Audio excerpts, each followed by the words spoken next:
And the community's been pretty graceful so far. I mean, no haters yet anyway.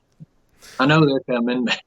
Of course, when I see people hating like on Lars, I don't want to be that guy to just jump in. But when you see people that just putting up blank hate on somebody else, I was like, well, show me a cover of you doing that. How's your band doing? Have you played on 7 continents? Unless they have something where they can show it better, I don't put any stock in what the haters say. He's like, a lot of people just run their mouth for the sake of running their mouth or to drag somebody back down.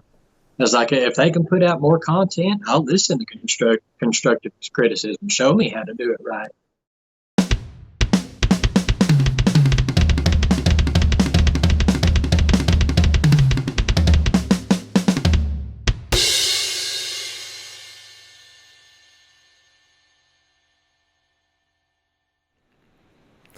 Hey everyone, welcome back to the All Music Matters in That podcast. I'm your host, Brian. And joining me today, it's Rick Griffin. How you doing, buddy? Pretty good. Glad to be here. Glad to have you. Where are you hailing from? I'm from McAllister, Oklahoma, about 100 miles south of Tulsa. Oh, that's pretty sweet. Oklahoma, eh? Yep. You a big Sooner fan? Yeah, Boomer Sooner. Boomer Sooner, love it. I'm sorry, what were you going to say there? I was going to say my internet connection at home is about like your interview with John Grubbs, so I had to come up here to my place of employment. I didn't want to drop it mid-episode. Yeah, that one, actually, he was doing it outside, I think it was the Dollar General, because he's in Alabama, out in the countryside there. So he was doing it all from his phone, right from his truck, so... Same situation here. They got a pipe in daylight where I'm at. So. I see. But at least worked out good, so it looks like you're in a good spot, bud. All right, so it's good to have you on here, Rick. And I guess you've seen how the podcast works and everything. I got some questions here for you so we can get to know a little bit more about your story. You ready? Yes, sir. All right, so let's start with the first one here. Tell us a little bit about your drum history. How did you get into drumming? Well, mine's not as glamorous as some of the other guys. I hear their stories of being in band or having a drum kit as a youth, and my fascination with drums goes back to my earliest memories. But, I didn't really own a kit until adulthood or get a chance to play. I was that kid out in a sandbox with the buckets, playing on it with pencils, and graduated to pots and pans. And I hate to say that actually had better audio quality than my first real kit that I'd bought. But, all the way up through high school, it's just playing with pencils, and stuff like that, or the steering wheel of the car and the dash like most people. And I kind of forgot about it. I'd moved to Destin, Florida for a while, and I worked at a glass shop there. And the guy that I was replacing was having a retirement party. And he pulls out of the storage he had in the shop this Pearl kit, an acoustic kit. And I thought, man, I just fell in love with it. And the fascination come back. And I come back to Oklahoma, and my goals were to do that. But then I become a single father, and, the rock band was the closest I could get, playing with the kids as they grew up. And finally, 2009, I scraped together and got my first kit. And like I said, it was equivalent to the pots and pans. It was a Stag 6-piece and had 2 cymbals with it. I'm not even sure if they were even B8. I had a hi-hat and a ride/crash. And I bought a $90 double bass pedal, but, I thought I was cool. And I'd sit in my bedroom and I'd jam to some Rob Zombie and stuff like that. But I only got to have that kit for about 3 months. I never had any instruction or never really got the hang of it.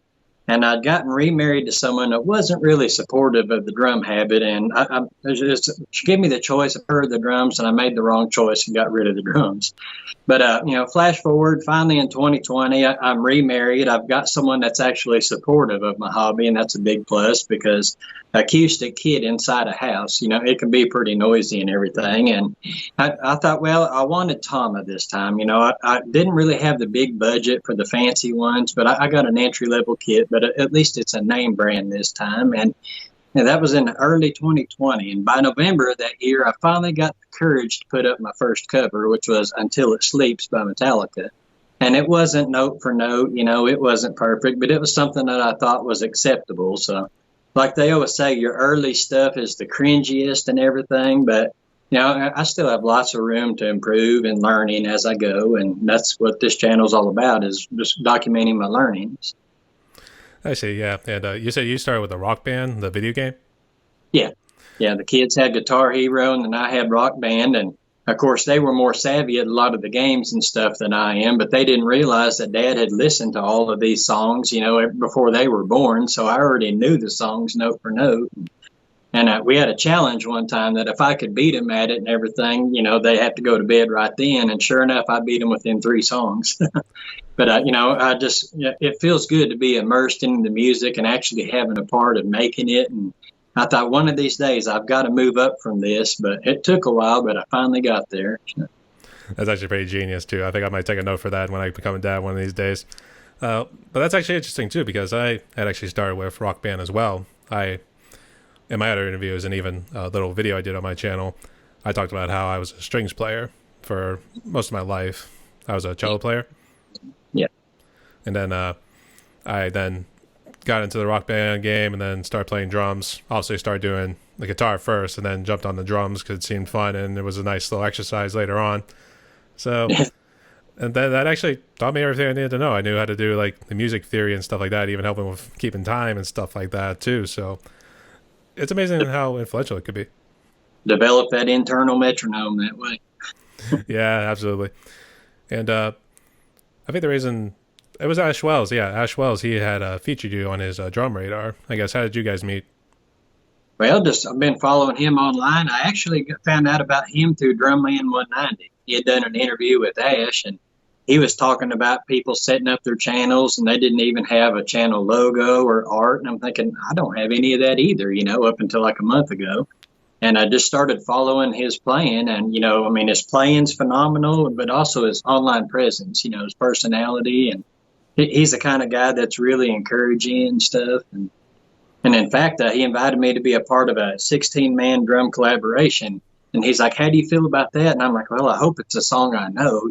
I'm afraid it was going to be some elaborate dream theater thing, like Pull Me Under. That the one you did the other day was phenomenal, by the way. And I could get the intro down to that, but I just always get lost on the foot patterns on that. I was like, as long as it's something I can play. And like I said, I'm not the most tech savvy guy. I had some problems sending, my version to him drumless. I didn't have any idea that you're not supposed to send it through email, and it compressed the audio so much and the video and everything. So learning as I go, and I'm learning just as much about editing and video making as I am drumming. Yeah, I think it's a good deal what him and Drum Man both do, giving shout outs to people and introducing us to other drummers that I never even heard of before. That they put out great content. Anytime I have trouble learning a song, that's usually what I do is I won't look up the song. I'll look up drum covers and just watch other people do it so that, I'm a visual learner. I see what they're playing. So that helps out quite a bit. Yeah, I was just going to say, thank you first for the comment too. I did see yours on my video too, but it's not very easy. I'm going to tell you that much. Even after still getting the beginning down and everything, still took a good number of tries. So it's just one of those things you just have to practice it over and over and over again until it drives you crazy. But I was actually going to talk about your logo because it looked like a crossover of Joker and Harley Quinn on your YouTube channel. I guess where'd you get that? I've got it here on my shirt too. That's actually a picture of me. I've got a jester's hat I picked up at a local Renaissance festival here. It's in Muskogee, Oklahoma. And I've always been fascinated with jesters and clowns and stuff. And I'll admit, back in the day, I went through the Insane Clown Posse phase, and I've even done one cover of theirs. It's hard to find a clean one, that I can cover without a lot of language. But, I've always had a fascination with those things. And I was sitting at the house, and I was like, we've got to develop some kind of logo. I'd heard that on Ash's deal. I said, I need to develop this thing, I guess, start taking it seriously. And I had that hat on one day, and, of course, a lot of my drum videos, when I'm done, I'll always do a fist bump or something like that. And I had that hat on, and I'd done that. My wife took the picture. I think it was with a Snapchat filter. And I was like, perfect. I love it, So we just took that and just stuck with it. So she's made some shirts, and I thought about having a background or something made for in the covers. Right now I just use, black sheets covering up the rest of the house. But it was weird when I was first looking at it too, because it's only when you look up closer you realize it's like a jester kind of look. It looked more like something actually a shirt I wear. It's one of the metal bands I listen to called Nile. It looked like one of their logos there. So I do see it. That's pretty sick, bro. I guess is your drum set nearby by any chance, or is it in another room? No, it's at my house. I'm at my place of employment right now due to poor Okay. internet. Apparently, I'm not the only one plagued by that. I've seen a lot of people having that trouble. I see. I guess in that case, just walk us through your set. Okay, well, this kit that I bought was a Tama Imperial Star. It's a six-piece. I've always liked the six-piece, 'cause I like having an extra tom, or maybe, room to add more toms later. But I know it's an entry-level kit. I wanted like a Star Classic or, Superstar, but the Imperial Star, I got the entire thing, stands and cymbals, if you can call a V8, symbol a symbol. But it's like the third the price of just a shell pack of some of the others, and everything. And the others, they've got birch and all this wood. I mean, this is just poplar, but I thought, well, I can take that and I can put different heads on it, that would kind of help. So it's a budget kit, but I'm a beginner drummer, and that's really all I needed at the time.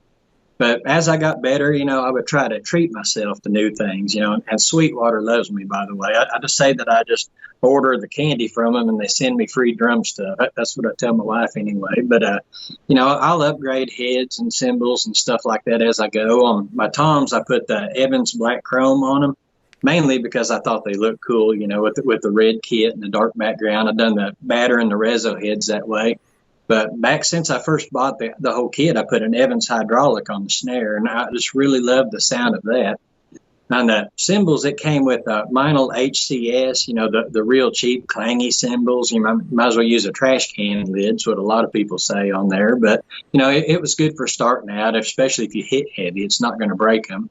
And I still have the ride and the small 10-inch splash that are the Meinl HCS. But then I tried the custom classic darks. I got the hi-hats, which I really love the hi-hats. I'm probably going to stick with those. But then I started adding a trash crash and a 16-inch China, the custom classic dark. And the trash crash was kind of clangy. To me, it sounded like a China. And I ended up making a stack out of it with another cymbal I got. But my best ones, I moved up to pure alloy, which, I went from a B8 to a B10. Now I'm at a B12, with the pure alloy. I got 18 and a 16-inch crash. And, one of these days where I get better, maybe I'll move up to the Bison series or some of the others. But I thought I'd stick with Meinl. I mean, that's the kit that come with it. And I started looking up the history. I'm a big history buff, and Roland Meinl and what he's built, and plus it's German, and that's what my heritage is and everything. So I thought, well, okay, I'll stick with that. And then I upgraded the pedals. I got an Iron Cobra 600 double bass pedal and everything. And of course, you got to add the cowbell. You got to have some more cowbell. And I don't play many songs that have it, but it's still fun to play with. And I got the tambourine from Meinl and the block that comes with it. The tambourine come in handy on my Cranberries cover because there's a lot of songs that have that. And I don't really have a fancy mic setup or processor. It's just a simple Yamaha EAD-10. It just clips to your bass drum. It's got the bass trigger in it and one mic, and it picks up a lot of stuff. I imagine the content will be a lot better now that I know that you don't send it in a way that'll compress it and ruin the audio. But so far, it meets my needs anyway. Yeah, we use stuff like a WeTransfer, and that's one of the ones. I think the other ones I've done through Gmail, and those ones seem to at least go. Actually, Google Drive. That's right, Google Drive, not Gmail. That's the other way we kind of send it to.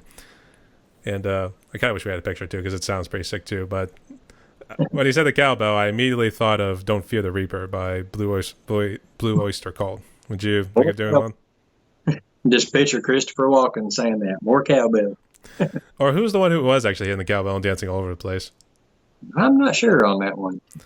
I forget. I think they had a good ensemble cast for that one, but it's still one of the most hilarious Saturday Night Live skits I think I ever seen before. He was getting after it. Absolutely. So maybe that'd be an idea. Maybe one of your kids could play it. There you go. Just stand by there. We'll see. I'll give you the idea there. I'll let you handle it from there.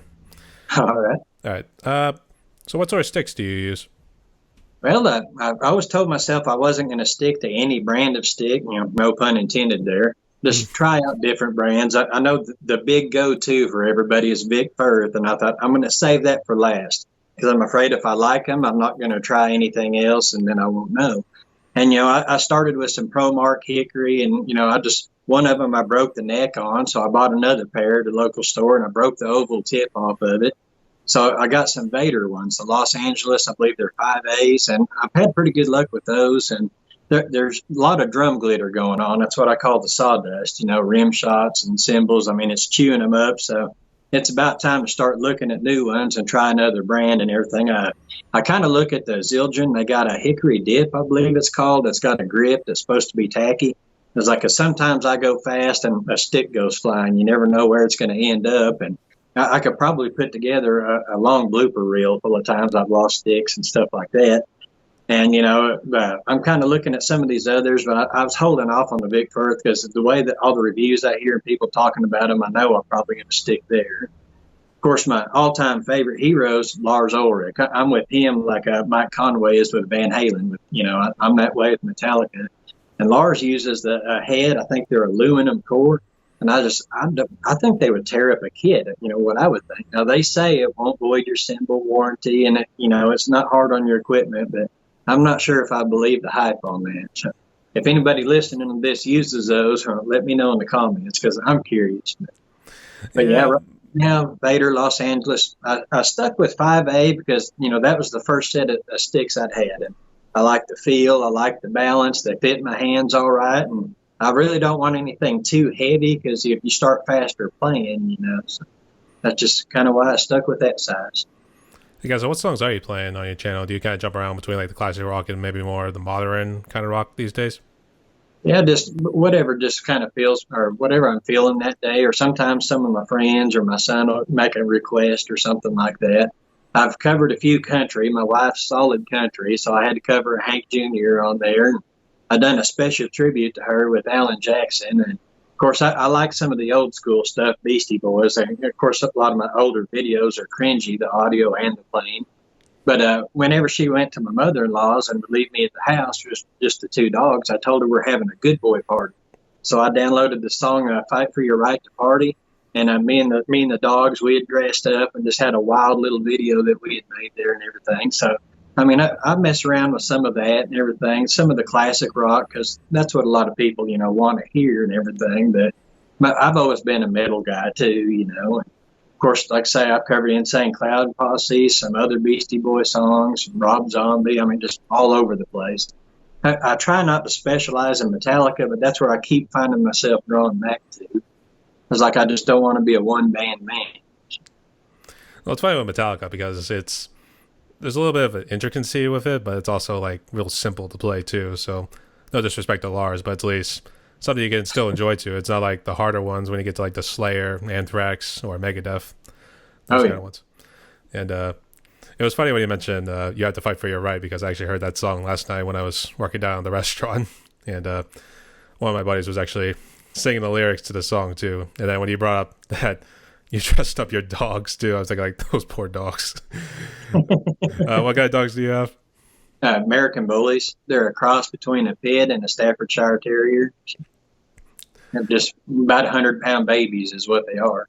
And in fact, I put a short on my YouTube channel, the blue one that I have. He absolutely loves the drums. I have to lock him in a different room whenever I'm practicing a cover because he's right there singing. And his favorite song is Sad But True. Now, when I covered Korn a long time ago, I'm trying to think, it's fallen away from me. He was right there for that and barking and carrying on. But I just start the intro on Sad But True, and he'll like knock chairs over trying to get in there to where I'm at. And sometimes he'll just lay there on the floor and stare at the kit and whine until I get up and play. So my biggest fan has 4 legs, but I'll take it. Yep, that's why they say it's a man's best friend too. So I can see why.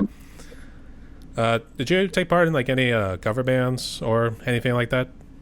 No, I never have. And I got an offer right at the beginning when I first played for like a couple months. A guy at the local music shop down there tried to get me to join his band. And I was like, I need some more experience under my belt. I never played in public. And I played on his Pearl kit here in the local music store, but that was my only real public display. And then another friend of mine, he has a country cover band, and he was trying to get me to join that. And I thought, well, I'm more of a rock and metal guy, but also at the same time, as I have a fear of speaking in public, which is ironic. Being a Sunday school teacher, I have to do it every week. And then, doing drum covers too, I still have to be in public and on camera. But that's just the idea of playing in public. If I mess up at home, hey, I can hit delete and re-record it again. And then there's also the idea of lugging the kit around. I was like, man, I got to have everything in its place, otherwise I'll miss a cymbal or miss a tom if something's moving. I just don't know if I can handle moving a kit gig to gig. The guys that do it, I'm sure it's a thrill, and they get a system down. I'm just not cut out for that just yet. Anyway, I'm not ruling it out just yet. Yeah, I see what you mean too, and it does seem like a hard thing, but at least it would be easier just like in the local scene, because I only stuck with one group for about like 2 sessions, and they moved on to a different drummer, but we were just doing it down in the basement of some guy's house. We just goofed around with like old 90s alternative music and stuff like that, like Smashing Pumpkins. And I want to keep saying Soundgarden, but no, I don't think we got to one like that. I know the Raconteurs. The name's kind of escaping me now, but so sorry. They might come to me a little bit later. But I guess, have you ever played on an electric drum set before? No, the closest I'd been to that was the Rock Band one. And when I was playing that, I had dreams of acoustic because I had no exposure to electric kits, and I thought, well, to me, it's just a bigger version of the same thing. To me, they were like a toy at first, but now that I've seen so many covers of people, I mean, I'm really impressed with them. And in fact, that would probably solve the noise problem that I have at the house when I practice and run everybody out and everything. But I'm starting to be kind of envious of some of these because I'm not the world's best tuner on acoustic kits. I'll get mine as close as it needs to go, but I don't have a drum dial or an ear for pitch and stuff like that. So I'll get it close, and then I'll just mess with that Yamaha EAD and straighten most of it out. But man, the electric just seems so nice, and I'll listen to some people play, and their bass is just as punchy. In fact, they can change stuff up with it and everything. And what really sold me on an electronic kit, I don't know if you ever watched Jared Falk on Dromeo, some of the stuff he does. He had one that was Phil Collins, In the Air Tonight, and it was a 99 tom cover, which starts out, he's playing on an electronic kit. Then he goes on to acoustic and moves around with 99 drums and just makes a big spectacle. But there's just no way, even with all the different sound effects I have on my module on the Yamaha, I can't duplicate what the electronic does. So I'm kind of envious at that point. I mean, I still like the feel of the kit. I still like to just sit back and look at the metal flake and the chrome. Being a car guy, I'm big about paint and chrome. So, there's that picture too. I'll sit there and just look at it sometimes or polish those cymbals. But I'm kind of open to the idea of electronic. Never had one, never played on one. And I guess with the drum trigger and all that on my acoustic, I label that a hybrid. It's close because I really love that trigger. I can never get the right sound out of the bass drum. I've tried pillows, blankets, and just that trigger and just turn a knob and tune it how you want it. To me, that's just perfect. So. Yeah, I see what you mean. I think I know the video you're mentioning too. I think he just got up and just started hitting all different drums, just kept moving through each room or something like that, just to keep hitting it. He's a beast too. What got me is in comments, he said he'd done that in one take. And I was like, how? I can't sit down and play a simple song in one take, I seen he had extra sticks in his pocket just in case, but he nailed it. Yeah, I know what you mean too. I get a little, I guess we can call it stage fright when the camera starts rolling too, and you can't really get into the song like you normally would when you're just practicing it as well. Yeah. Or even just like when you're goofing around with it too, like you just don't get that same feel anymore. You're trying to make sure I'm doing it right. I may have some moments if I know the part really well, because that's how it was with me when I was doing Pull Me Under. I at least knew some parts that were easy when it was just foot pedal and just cymbal, hi-hat and stuff like that, so I was able to relax a little bit, but I wanted to make sure I didn't knock my brain cells around too much, trying to remember like the future parts too, because obviously then you got to change up a little bit here and there. So that's what I was doing on my last one, Cold Day in the Sun by the Foo Fighters. The whole time the song's playing, my body's just like on cruise control, and I'm trying to think what the next feel is. What's the next part? What's coming up next? So I'm always kind of like scanning ahead while playing at the same time.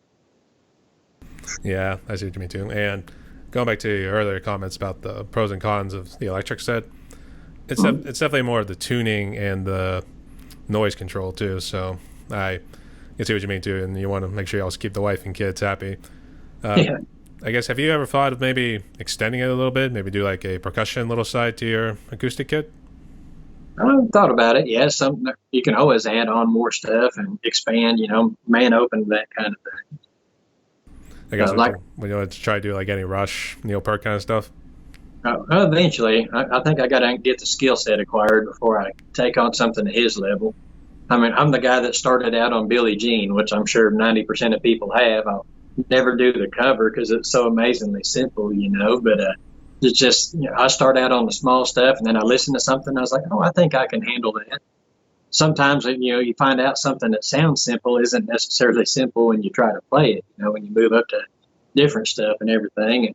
And I'm not really skilled at reading sheet music. The guy at the music store taught me how to read drum tabs, which it doesn't have the ghost notes and stuff like that. It just tells you, hey, tom 1, tom 2, snare, bass, open hi-hat, close hi-hat. So if I can find the music to something, I can eventually kind of learn it. But sometimes in some of the covers, there's just parts that what I'm hearing doesn't match up with what the sheet music. So I just improv it, just kind of do what you can with it. Yeah, I've seen some people with the sheet music too, but more so with Ash Wells. Well, whenever he's doing music too, always his head turned like this way, looking at it that way. And it's good to see him do it, but I don't get why he takes heat for that as well. And I think other drummers in our community, Stamatis, I think I've seen Joey Clark have some sheet music off to the side, maybe just when they're practicing, maybe so they know like what goes where. So I guess, have you got any negative comments on your YouTube channel that I'm thinking about it? I've been fortunate so far and haven't yet. So I've heard of some people had some trolls that come through, and I've been prepared for it, how I was going to handle it, but nothing yet anyway. My wife, she just started a YouTube channel too, doing a homesteading thing, canning and prepping and stuff like that. And I told her, I said, get ready for Karens because they're going to be in the comment. Most online communities are really, really toxic, especially mechanics or anything like that. Some of the groups I'm on Facebook, it's just constant negativity and bullying and everything. But the drum community is really, really impressive. I mean, it's like a giant family there. And in fact, I'm still learning how to crawl, so to speak, as far as playing drums. And these guys, they're just all amazing and everything, but they're all supportive and have yet to have any negative comments. Knock on wood. Yeah, it's a nice group of guys too, and I've actually interviewed a good number of them so far, so it's good to have you along here for the ride. So, thank you. Actually, do you have like the WhatsApp too? Because that's actually where we hang out and we actually just share thoughts and this and that too. Oh, I have to look into it. I haven't had that. Crap, I left my phone upstairs. If you want, just ask S. Wells for it. He'll tell you where the group is and everything. So come and join us too and have a nice little chit chat every once in a while. Sounds good. It's nice to talk with like-minded people. I know I drive the wife crazy talking about this kind of stuff all the time. So. Yeah, especially in a world that's suddenly gone horribly wrong after 2020. If we're going to say hindsight is 2020, if that's how the saying goes. Yeah, I don't think that's what the original coiners of that phrase intended it to be. No, sir, man. Unfortunately, it came to fruition. So now it's like, oh my gosh, we predicted it, that whole thing. Yep. So and here we are. Yeah. Oh, well. But I guess jumping into your YouTube channel, I guess, is there something you look to achieve with it at some point? Well, it's kind of funny. I never really planned for it to even be public. Apparently I started the channel in 2016, but never posted anything. That's what it says on the about on there. I don't remember that. But like I said, November 2020, I thought I was good enough on the Until It Sleeps that I can at least post it. I said, if nothing else, I'm going to keep it to document my progress as I'm learning. And I'll do that. I'll watch my own videos and be my biggest critic. I'll notice I'll drag my hand back across the snare, or my bad posture or something like that, and basically I started to critique myself and then document progress and look back and cringe at the early ones, and see, just notice improvement. And I thought, well, one of these days, if I'm gone, the kids will have something to look back at and everything, just kind of documenting it and having fun. The next thing I know, I started getting comments on there from people, and people started subscribing, which isn't a whole lot compared to a lot of other people and everything. But it's just, I never really thought that it would make anything. And then there's the deal, with Ash on his drum radar, and then the shout out from Drumman 190, and then the collaboration, and now this. And I was just telling everybody this morning, I said, I'm just shocked. I don't know how it come here. I'm still learning how to crawl in the world of drums. I played a year and a half tops, not counting that little stint in 2009. I mean, to me, I felt like drums has always been in my blood. I just never had an outlet for it. So, I mean, as far as the channel, I don't really have any projections or goals, and not really too worried about the stats for it and everything. But getting involved with the community and encouraging other drummers on their videos. I've noticed a lot of people on the Facebook groups and the drumming communities there. They'll post some videos, and man, people just ripping them apart, destroying their confidence. But if you find them on YouTube, encourage those people, and it helps them to grow, gives them the confidence to put out more content. And that's how you learn. You just keep after it. There's a lot of times I wondered if that dog was really singing with me or if he was just howling because it hurt his ears. So, I mean, just mainly keeping in contact with the community. And as far as the channel, I need to be more consistent with my content. I got another channel that I run too and everything. And it's not drums. It's a Christian-based channel, Bible commentary, question and answer stuff. And so between that and working full time and taking care of kids, I don't really have as much time dedicated to practice as I should. But I know I need to step it up on the consistency, because at the rate I'm going, it's like every 2 weeks, sometimes every 3 weeks. And then you got people like Michael Few. I mean, he's like a machine. He cranks out, 2-3 covers a day, sometimes more. Seems like any time a notification comes up, that's Mike Few music right there, So I wish I could crank him out at the rate that he does, and with the quality that he does. But I would try to say that I'm a perfectionist. I won't let anything go subpar, but I'm not good enough to what I would consider anything I do perfection. But I'll critique a lot of things. It's like, no, this ain't ready. I messed up that fill. I was off time or something like that. So I want to make sure it's the best that I can do, before I'll post the video up. So there's a big gap between a lot of my videos, if you probably hadn't noticed. I haven't watched too many of them yet. I think I might have only saw like one so far, but at the same time, I'm also keeping track of other drummers in our community, as well as working 2 jobs. So you can probably imagine how hard it is too, trying to keep track of everybody. Yeah, trying to keep everything straight. Yep. And big shout out to Mike Few. Love you, brother. And he's a cool guy. I really love Mike. He's a really cool guy. And but he actually taught us a little bit of like South Africanese, or Afrikaans as it's called. And we do boats. That's what they call it. BOET. Yeah, that's what. I believe is what it means. The first comment he left, I was like, "What is this guy saying?" So I went to Google right quick. I was like, "Oh wow, that's a compliment." Wanted to make sure. Yeah, it's not like the American where we throw "boy" at the end of that sort of thing. So no, that one, ours is probably more intimidating. Theirs is the more friendlier kind of version. So that's at least the good thing too. So, but. Another thing I like about this channel too, you meet people from all over the world that has the same interest as you have. And of course, like me, being isolated out in a rural area in southeast Oklahoma, you don't get out that much, or I know that I don't, but be able to, have contact with people and to listen to their playing and keep up with them. And, you just develop friendships all across the globe this way. Yeah, absolutely too. And that's the other thing that's been blessed to kind of reach out. We're breaking down barriers to kind of break down our introversy. I kind of made up that word right there, but you know what I mean. To kind of break down those barriers of being scared to like talk to strangers, like between you and me here. So it's a good thing. Yeah. But you had mentioned you had another YouTube channel that's more Christian based, kind of, you said more Sunday school kind of thing. Yeah, well, I teach adult Sunday school, and my notebook that I've got here, my Chromebook, is just about full, and I was like, I need to clean up some of the space on here. And we're a small church, 10 to 15 people average, but when I posted on Facebook, I noticed we're getting like 200 and something views. So I thought, well, I could put this on a YouTube channel. I can just say what I've got on here stocked up already, and then, add more stuff, because I love to do study and I'm a history fanatic and everything. I was like, why not create a YouTube channel where I can get the word out more and everything, and free up space on here. And I guess you can say that would be what my niche would be, or niche. Somehow, you see all these videos like Think Media and vidIQ. They always say, find your niche, find where you fit in. And, as much as I love the drumming community, I don't consider myself on par as some of these other guys, Mike Conway and Ash and all them. I mean, they're excellent players, and, I'm a beginner.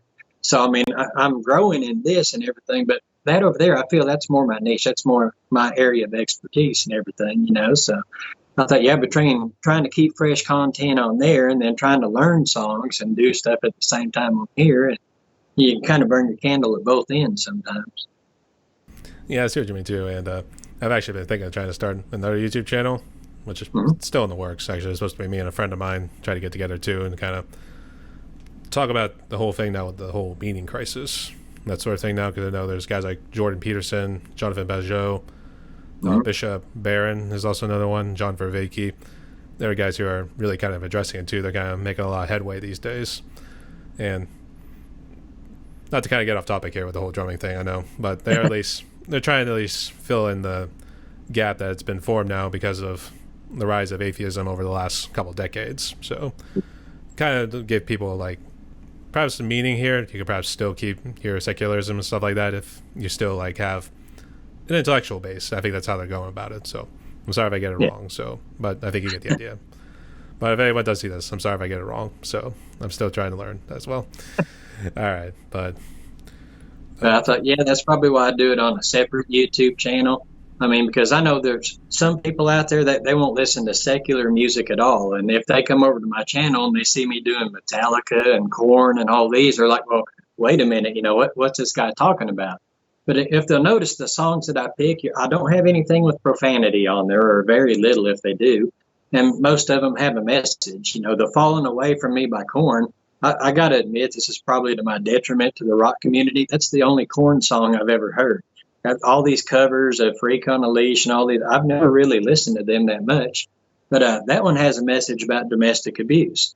I done Cyanide by Metallica, which is, according to their website, and James Hetfield, he said that's about the view of an unborn child speaking and crying out to his mother. And then I'll come to find out, Enter Sandman, James had written that about SIDS, sudden infant death syndrome. So, I mean, there's always kinds of messages and stuff behind the songs. So I thought, well, I'm going to keep the channel separate just so I don't mislead somebody. They would have the interpretation, oh, he's listening to this and everything, And, of course, there's a lot of Ozzy songs that I want to cover. And, I'm not good enough yet, but I love the beat in Avenged Sevenfold, Nightmare. I've listened to some people on YouTube, like Josh Steffen played this, and Esteperio Siberiano, that guy's a beast on the drums. I was like, I just love that, but I can't have those lyrics on something, with my name on it like that. So I thought I'd keep it a separate channel. Well, it's funny, too, because normally I wouldn't consider, like, Metallica or Korn, like, the secular kind of music. I guess I consider profanity to kind of be lumped into that, too, but I don't really think of it like that. I always liked it more of the messages. And I know a good number that could be considered secular. Look at Morbid Angel and Die Side. You'll know what I'm talking about then. Trust me. But the next question. Most of the time, I don't really listen to the lyrics anyway. I love the guitar riffs of metal. That's what drug me into it. And then, the drums. The first time I heard the Injustice for All album, that's what really got my attention. Because, most of the songs that I heard growing up, that starts out with just the same drum beat all through the song. And then, the guitars are off doing their own thing and the drummer's just like a robot. And then I first discovered Injustice for All. One of the kids I was in detention with had Metallica written on a jean jacket. And I was like, who is Metalissa? Of course, he starts laughing at me. So I go home and I start looking it up. I borrowed one of his cassettes. I'm kind of showing my age here with cassettes. But the first one I listened to is Injustice for All, and I was like, man, Lars goes off and does his own thing, and the band follows him. In that song, it felt like he's leading with the drums. And it's like, it's just incredible things and everything. Absolutely, too. That's kind of the other thing that pulled me into I listen to more of the death metal kind of music, so that was what pulled me in. It was more of the guitar work there. And then whenever I knew what the lyrics were, maybe after a couple of few listens and stuff like that, or even just looking them up, at first I was kind of a little iffy about it, but then I was like, these people are just going to say what they want because obviously it's within their First Amendment rights. So I mean, I can't force everybody to think the way we think. That too. Not the way the world is. I just figured, okay, if I like the music, they're going to just say what they want. So all right, I'll just listen to it. I'm going to pray for your soul, that thing, you dirty heathen, that sort of thing. So, but I'll still support your music, sort of thing. So. But I guess the next question here is, what do you love most about drumming? Oh, man, there's a lot that I could really get into on it. Main thing is the immersiveness of it, where you kind of feel like you're actually in the song. I mean, it's different when you're a kid and you're playing air guitar or you're doing something like that or playing on the dashboard of your vehicle. But when you're actually playing on the kit, to me, it feels like you're immersed in the song and you're a part of it. And just for a little bit, when you finally get it right, it's just you, it's your kit, and you're expressing yourself through the kit, and it's the music. You become a part of it. And of course, you can play on your car dash and your steering wheel until the upholstery falls apart. But it's just no match for the feeling of playing on the kit and everything. And of course, like I say, you start to feel it, then you hear it differently. Once you start playing an instrument, that song sounds different to you.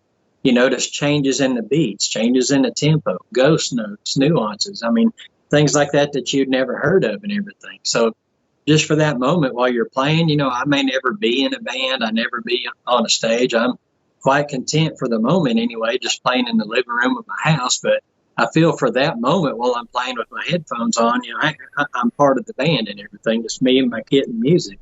And plus being a big audiophile, I'm 46 years old, but I still got bass in one of my vehicles. I got some 20-year-old Rockford Fosgate subs.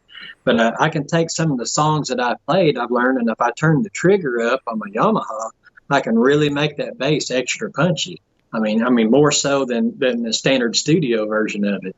And you can add double bass to it or whatever you want to do. It's basically like recreating your own songs just for your own personal enjoyment. So, there's a lot of things I like about that, just expressing yourself and all of that. And also the good exercise of it, too, is I've played, heavier music. It gets faster and faster. And I've had to have fans set up on me and everything. And I was going to wait a little bit to make a reveal on it on Facebook. But in the last year, I've lost 91 pounds. And of course, a lot of it was, a change in lifestyle, but a big part of this is drumming. I don't go to the gym. I don't have a membership. I've got a strenuous job that I do and everything, but it's good physical exertion. But I think drumming is just melting that stuff away and everything. So there's all kinds of reasons I got into it. It's hard to boil it down to one, but I'd say if it had to be one, being part of the music, being part of your favorite songs. It's just there's no substitute for it, no replacement for it. Absolutely. And it's hot this time of the year, too, so I guess that also helps out, too. Oh, yeah, definitely. I want to keep a change of clothes at work in case I have to go somewhere, because by the end of the day, you're all sweaty and not the best smelling. And that kind of helped with social distancing, in 2020. Everybody stayed away from me naturally, because after a hard day at work, I wasn't pleasant to be around. Yeah, just keep the stench and the bad armpit smell, stench as well. And after you put the deodorant on and shower up and everything, then it's like, okay, the wife comes back to you and all the kids hug you as well. So they'll run up to you once you come back. If I'm going to mimic these 80s hair bands, I got to smell like they did on the tour bus, too. Oh, gosh. And that's probably like a sweat locker or something going on there. I can only imagine. Something like that. And let's see. I would say definitely agree with you with the exercise too, especially the faster death metal kind of songs. And that was what I was learning doing blast beats and stuff like that. That it builds it up too, especially when I was doing the 1-foots as well, unlike my earlier covers. And it's always funny too, especially if you're doing a whole lot of it, you'll definitely notice the sweat, and then it just like seems to stop when you play like slower songs. Then like maybe you're still working a little bit, but it doesn't sweat profusely like how it was. So yeah. Do you notice that too? Yeah, when I was doing Cyanide I think it's probably one of the fastest ones I played by Metallica. And I always play harder when nobody else is in the room. My wife and kids, they're supportive. My kids have their own kit that they practice on, a smaller Mandini.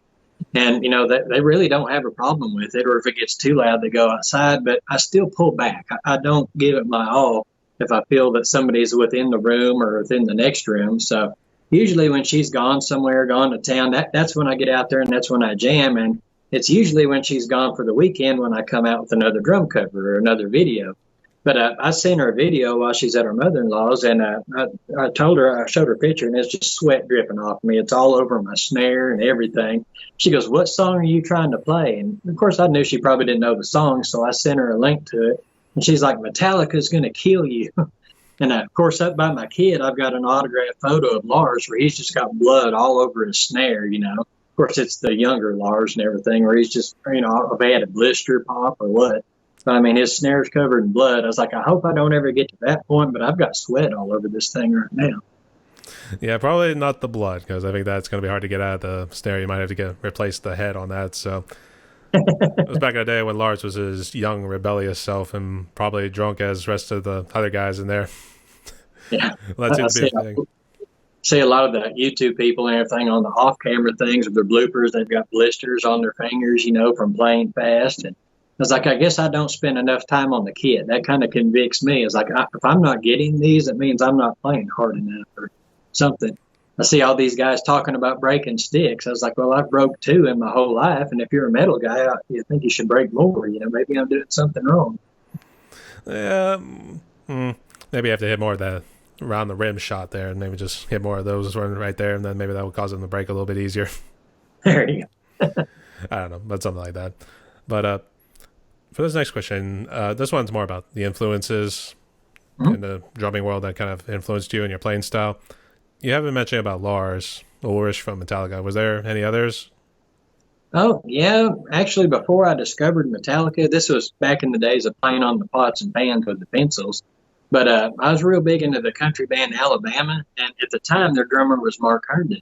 And to me, he stood out. That's when I first started noticing drums. I mean, my mom would always play Bruce Springsteen, Born in the USA. I always liked that. But when I'd hear songs from Alabama like She and I don't know if you're familiar with that, but he's got a lot of incredible feels on the toms, and I'm a big fan of toms and stuff. Or like Mountain Music, where he had the breakdown, where it's just basically him on the drums before the fast part with, the train beat and the fiddles and all that. I mean, that really stood out, and I was a big fan of them. And in fact, I'd really enjoyed Alabama until I kind of found out about the controversy, where they fired Mark Herndon. They'd sued him for like $200,000 because they said that they'd overpaid him and he wasn't really a part of the band. I'm like, he's been with you guys since 1974. I started listening to you because of this guy, and then they're just going to crap on him, and just send him out of the way and sue him on top of it. And I thought, man, they think the Napster epidemic with Lars was, kind of crappy to do to your fans. I think that was just terrible with Mark Herndon. But after that, I kind of got into George Harrison about the time the Cloud9 album. He'd been solo for quite some time. And I got my mind set on you was one that stood out. I think Jim Keltner is the drummer on that one. And, of course, it's a simple song, but it's just catchy. I love the sound of it and everything. And I was fascinated by it. And I think he'd done some stuff with Paul and Ringo and quite a few other people. I think he even done Bob Dylan's version of Knocking on Heaven's Door. I think Jim Keltner is the one on that. So, he's a big influence. And some of my other metal things, I got into Megadeth, Kill the King, about the Nick Menza era and everything. And it was Johnny DeGracio on that. But Nick Menza on the earlier Megadeth, I liked a lot of his stuff. Of course, Pantera, Vinnie Paul, big fan of that.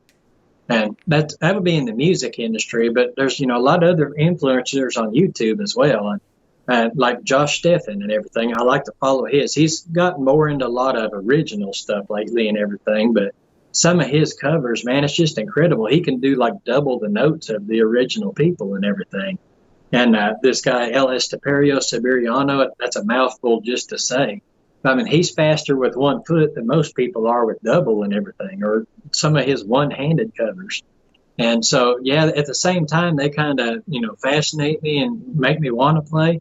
But if I'm learning a song and then I watch these guys play it, I want to give up because I'll never match that, So I've got influences on YouTube and in the music industry and personal, influence as well. That one guy at the glass shop that I'd worked with and everything, I was just starstruck by it, just hearing an acoustic kit live. I think that's the first time I'd heard drums that weren't processed and compressed in the studio. When I was listening to it, I thought you said Nick Menzo. Was that what you were saying? Yeah, Nick Menza in the earlier Megadeth era. Oh, I thought you were saying with an O. I was going to say Nick Menza. Sorry. Okay. Yeah. But you were saying it right. Sorry. Yeah, I think it was Jimmy DeGracio on the Kill the King, but I just loved the double bass on that. It was almost like doing what do you call it? Paradiddles. It's like paradiddles on the bass and everything. I think I called it like triplets or something like that. Yeah. Something like that. But I guess how'd you feel with Vinny? I tried some of the earlier Nirvana, and I thought, if I ever meet Dave Grohl, I said, I just want to shove the guy, making this so difficult to learn. I see people do Smells Like Teen Spirit from Nirvana. I was like, it sounds so simple, and all these guys are covering it. I can't even get the intro on that song down. So, I mean, But yeah, and watching him with the Foo Fighters and of course Taylor Hawkins and all that, just it seems like my list of influence just goes up every time I find somebody. Even people in the drumming community, seeing the way that they cover stuff. Back to Mike Feud, just the wide variety of things. He's covered Bee Gees, 50s stuff. It sounds like he's got into some reggae stuff. And it's like, my taste in music is really eclectic. And you can look at my playlist and you can tell I hardly ever have the same artist twice. But I just like that. I'd like to be able to feel comfortable playing something from the 50s. I'm a big fan of some of the old 50s bop music. And I listen to just about anything, so I can be a fan of just about anything. So watching these guys do these covers of all these broad things, that kind of influences me to want to try that too. So got influences all throughout the music industry. I see. Sorry, I was kind of interrupting you there, but I wanted to ask, I guess, how did you feel about Vinny coming from Texas? Because I know about the Red River rivalry that Yeah. Well, I'm not as into sports as much as my boss is. Now, if he watches this video, I might get demoted for saying that. I'll watch the Sooners or something when they were on TV, and kind of reminds me of my dad used to watch them all the time. He'd yell at the TV and all, but I got a lot of family in Texas and everything, so I never really had a rivalry with that or, the horns down like a lot of people do. I'll joke around with some people like that and everything, but it's all good. I would just say I'm in it for the entertainment value. That's what I tell them. Right. Yeah. I mean, I'll vote. I mean, I'll stick with my home state for sure, but I'm just saying that I'm in it for the entertainment value. Because if we lose, I'll say, all right, good on you, Texas. That's what we'll say. Good on you. Hey, they made something right. Hey, I look at some of the stuff that comes from Canada. And of course, I'm a big fan of Trailer Park Boys and a lot of stuff like that comes out of there. It's like at least they gave us something good to make up for Justin Bieber. Sorry if anybody out there likes Justin Bieber. I just had to throw that in there. I think there's a lot of people in the U.S. that probably said worse things than probably what you've done, so don't feel bad. They gave us Shania Twain too. That was a big plus back then. I see.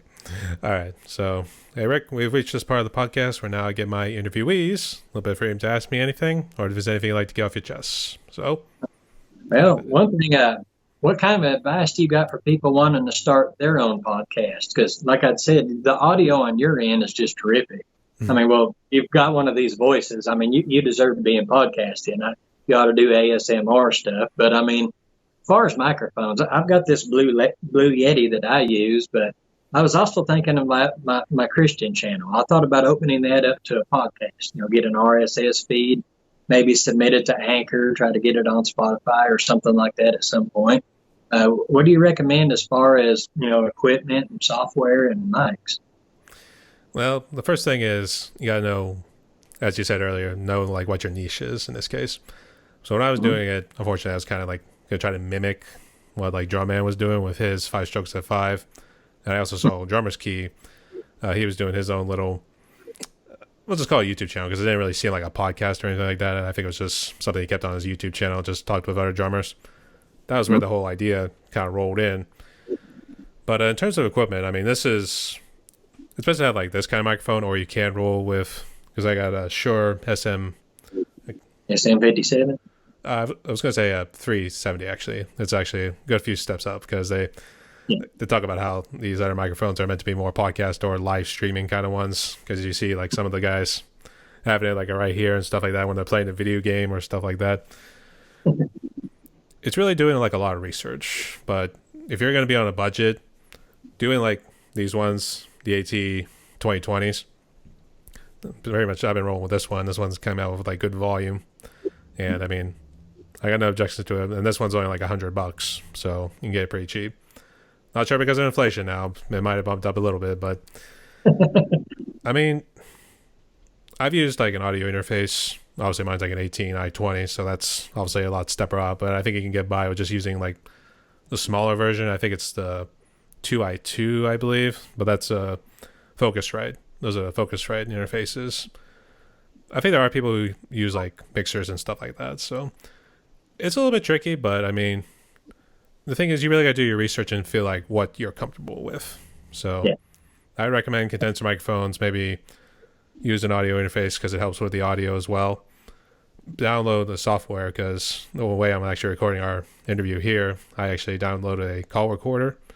That was the Ecamm call recorder, and it hooks up so much well with Skype. So that's why I've been sticking with Skype ever since, because I know some people use Zoom, and I think there's something that is used with it, but obviously I stuck with Skype because I know I used it in the past. So I figured, I think I'll just roll with that and see how this goes. And it's been good to me ever since. And afterwards, you can try to expand with social media, and then, as you said, with like Anchor and stuff like that. So I say get your feet wet a little bit, and then try to expand then, see where you can go. Yeah. I figured at some point make the transition from video on YouTube to just an audio only, which I'll have to go back and change my script in some of the videos. You can't say, oh, look at this when you're talking to a radio audience or a podcast audience or something like that. So, and one other question, I've noticed your covers mostly an electronic kit, right? Mm-hmm. Have you ever played acoustic? Personally, no. The only time I really played on the acoustic kit was, like I mentioned earlier, when I was with the cover group. And that's when they had the acoustic set. It was in the guy's basement and everything. And it actually didn't take too much. It wasn't much of a shock as I would have thought it would be.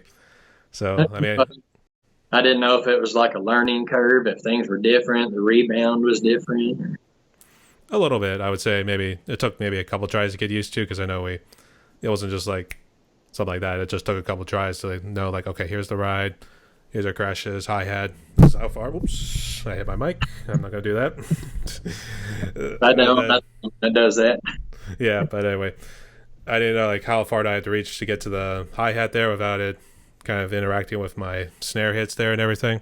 And then like how does the bass sound too, and whether like I'm hitting it too much or whether I'm hitting it so little, not too hard enough. It takes a couple tries, but I mean, I was feeling pretty good after the second one, so I thought maybe a few more practices. I think I'll have this all down, and we'll see where the extensive list goes. Yeah, I didn't know if it'd be difficult to make that transition or not, because I definitely haven't ruled out an electronic kit, just for the main reason of, respect of everybody else in the house. Can't count the times I've come home and it's like, oh, I'm ready to practice this song. I've heard it today. I've read over the sheet music. I've got it downloaded on my Yamaha Rec and Share app on my phone, and go over there and, oh, one of the kids is sick, or I've got a headache, or somebody's got homework. And then it's bedtime by the time all that's done. And I'm just sitting here looking at my kit. Can't do anything. I'd even thought about maybe one of these portable sheds outside somewhere, but with acoustic, that would be kind of a nightmare with the temperature changes and all that, just having to tune it and everything else. You have to get an extension for the air conditioner to get into the shed there, then I guess. Yeah, do something like that. Well, I think that's what Michael J does too. I think he has like a separate, I want to say room, but I think he did call it a shed in a way. I guess that's where he kept like all his drums and everything in there, but I guess obviously he keeps it properly managed with the AC and everything, so it's not like overheated and everything melts or catches fire, God forbid. That sort of thing. So with electronic, do you have to worry about like room acoustics too, or anything like that? No, I mean, you don't have to put up any microphones. You don't have to worry about tuning. Yeah. It will still sound. No sound checking or anything like that. No. Man, it sounds like a dream come true. I might just keep my kit to sit back and admire it, look at the sparkles and the chrome, but might get another one to practice and to learn on, especially when I'm trying to hack out a song that I've never heard before. I mean, I don't know what everybody else's learning process is, but I think I learned slow with it. I'll slow it down to like 75% and then try to do it and everything, and then gradually speed it up and realize, hey, I can't keep up with this yet. So about how long does it usually take you to learn one, like a band you've never heard before and a song you've never heard? Well, I would say every song I have tried, I have at least listened to it at least once. But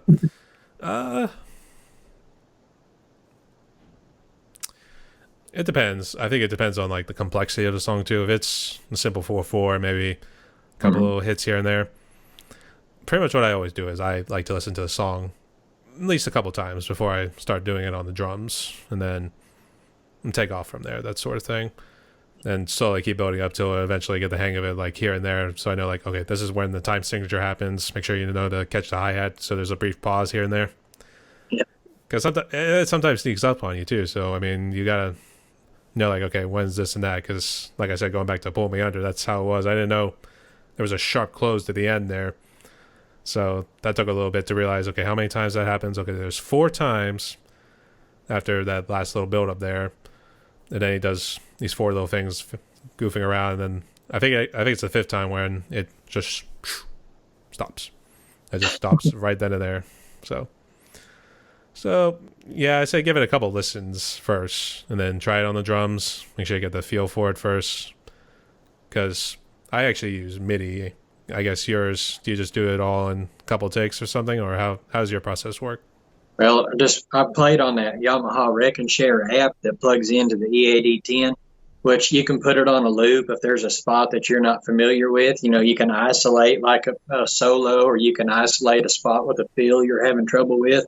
But I used to just hit it in the practice mode all the time, but now I've got to where I hit record on every single take, even when I'm not ready for it yet, just so you don't get as nervous with that camera being on or with it looking at you and everything, you know. And who knows, you might accidentally nail it and get it right once, and hey, you'll have it recorded already. You know? So I'll just hit record on it every single time and get frustrated and delete.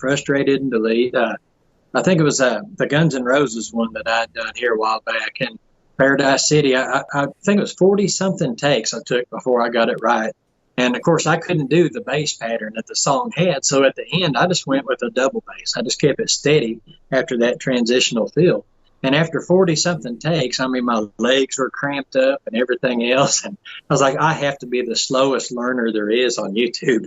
In fact, when I'm trying to learn a song, I don't listen to anything else but that one.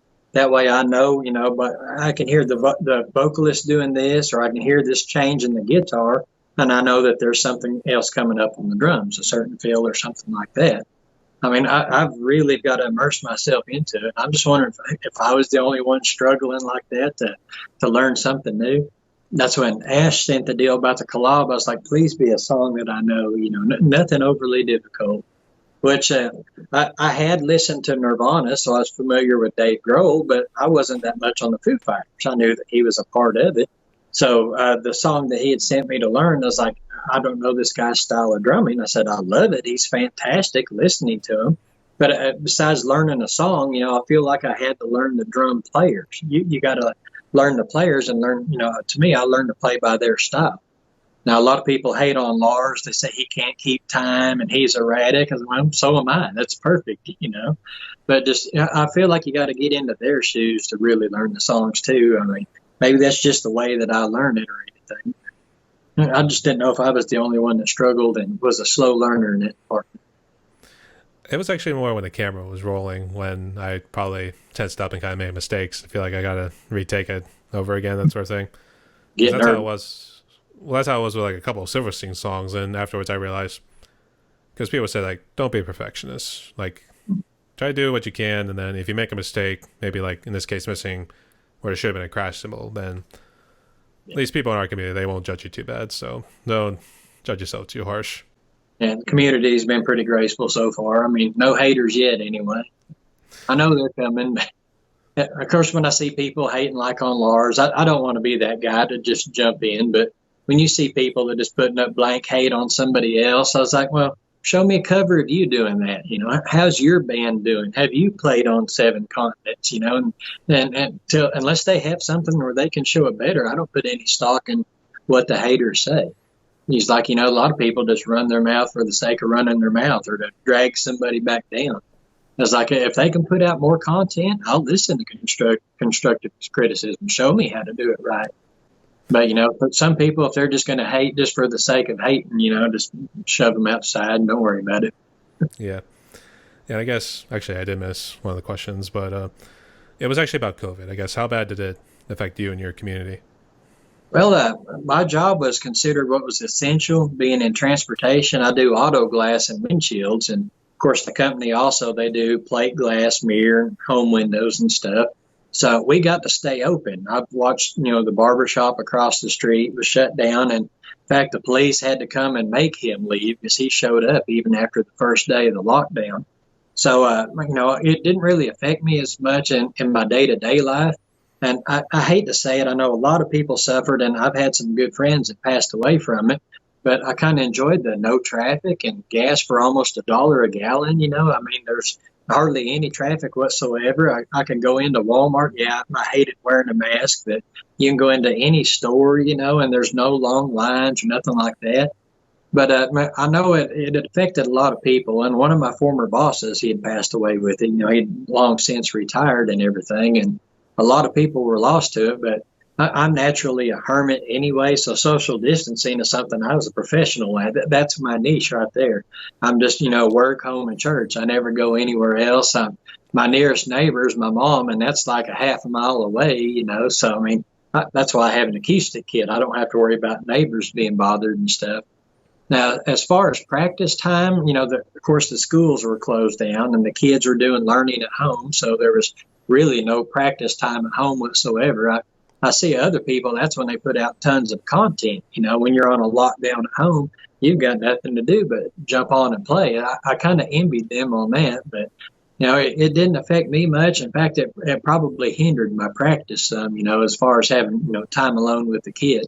But, I know a lot of people struggled with it and everything. And as we're starting to come back out of it, I hear people on some of the Facebook groups, they're glad to be gigging again because they're for a long time. These people, if that's what they did for a living, if that's what they did for income, that really hurt them. And I was thankful that my job was one of those that was deemed essential. So I still had income, was still able to take care of my family and all. But I know there were a lot of people that didn't have it that good. And, yeah, I see what you mean too. And it seemed like it was kind of a curse in disguise since it hindered your practice session instead of a blessing in disguise, as they would normally say. Actually, I kind of learned to kind of distance myself from that because normally when I say that, it's normally because people were able to get into other projects that they never would have thought before, maybe as like a hobby with like YouTube and stuff like that. So it was good to see like their audience expanded and they were able to make something out of it, so to speak. Yeah, I think somebody on Think Media or something said that was the biggest boom in content creators was during that.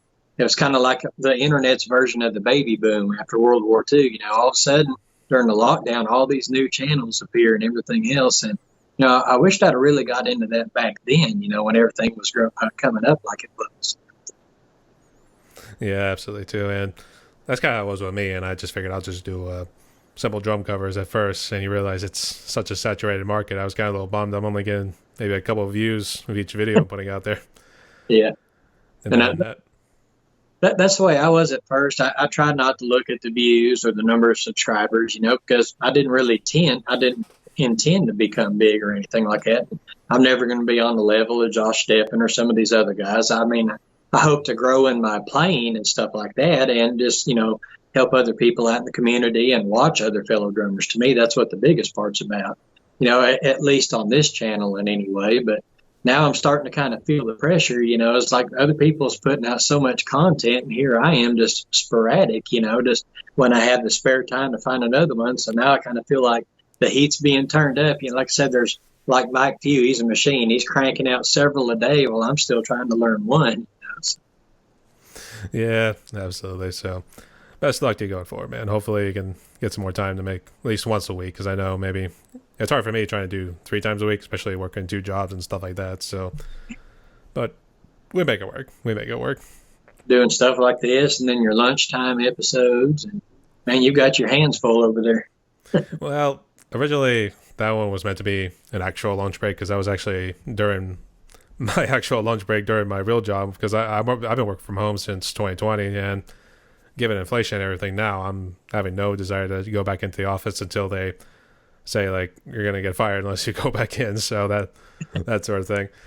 So definitely doing this, but originally getting back into it, it was supposed to be during my lunch break. Then I realized I'm kind of like hustling through it here because I only got an hour at most to probably make it work. So I figured, all right, let's just move it to the weekend here, and I think we'll see where that goes. And I'm hoping to extend it going forward, because I saw Drumman one night, he did like a little sort of like a game show kind of thing. It was like guess that drummer, that sort of thing.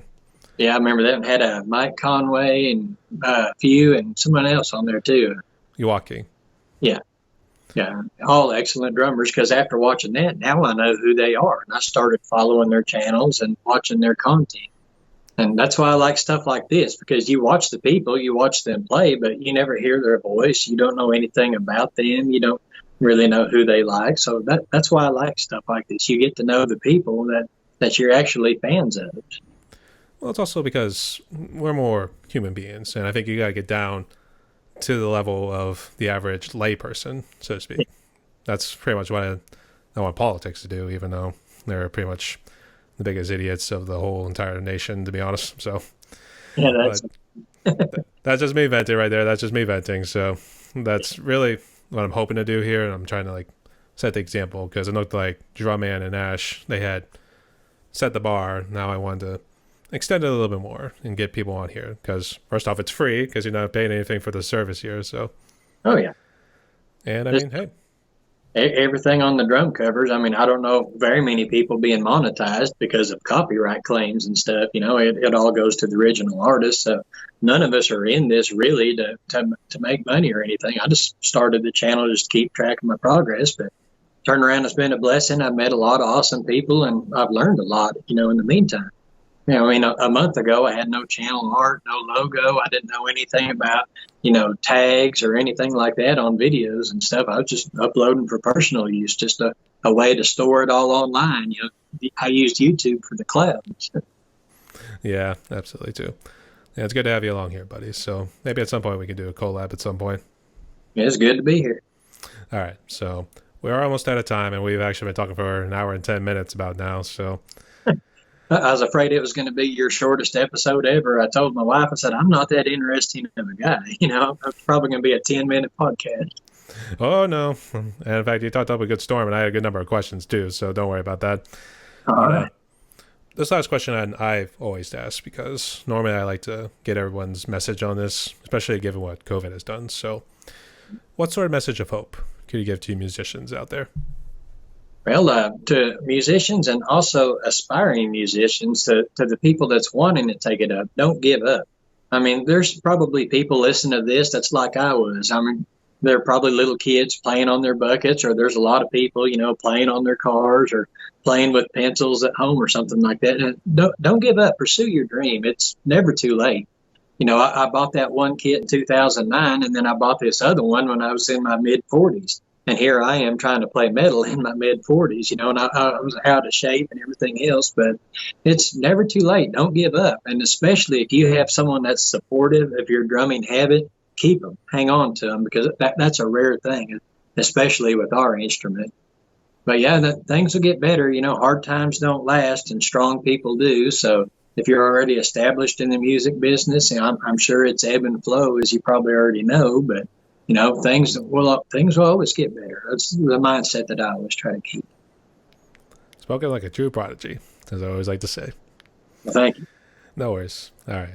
So, Rick, we've reached the end of my podcast right here, I guess. Did you want to give any shout-outs or say any last words before we get close to closing out?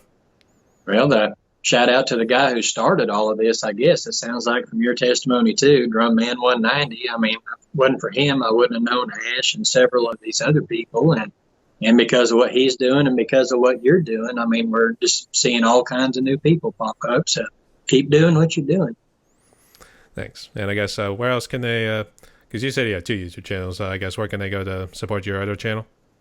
This one here is Pine Top Jester Drumming, and the other one is Feeding His Sheep.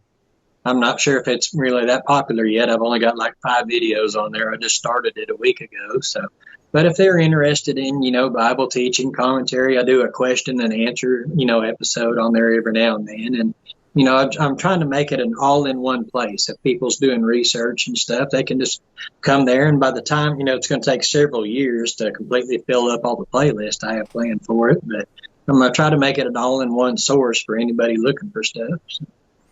I would say definitely work on the other channel because there's a lot of people who are searching for those kind of questions too. And it's best to get various answers on it too. I know yours obviously is more on the Christian side, so it's good to at least shed it out there because it helps out Jordan Peterson, Jonathan Pajot, and those guys. As times get darker and everything, people's got a lot of questions that need answered, and they're going to need help. Absolutely too. And I wish you best luck on that too, and on your drum cover channel as well. All right. Thank you, sir. And at some point, I'll message you. Maybe we'll get to a drum cover at some point because right now I got Rich Raw Dog West. We're doing a Pantera cover actually. I can't wait for that one. Just don't ask me to do anything Mike Mangini or Mike Portnoy level. You know, I've got a long ways to go before that. I'll think of something. Maybe something close to your neck of the woods. Maybe someone out of Oklahoma or Texas. But I'll do some research first. So, Okay, sounds good. all right, everyone. Today, my guest was Rick Griffin, hailing from Oklahoma. I don't Boom. know how many drills of Oklahoma he actually has done. Have you done any football in the past? No, never have. Well, that's good. I think the Oklahomas used to suck back then. Yeah. All right. But Rick, I want to thank you so much again for coming on. Best of luck to the Sooners in this upcoming season, bud. So stay safe. All right. Stay tuned, y'all.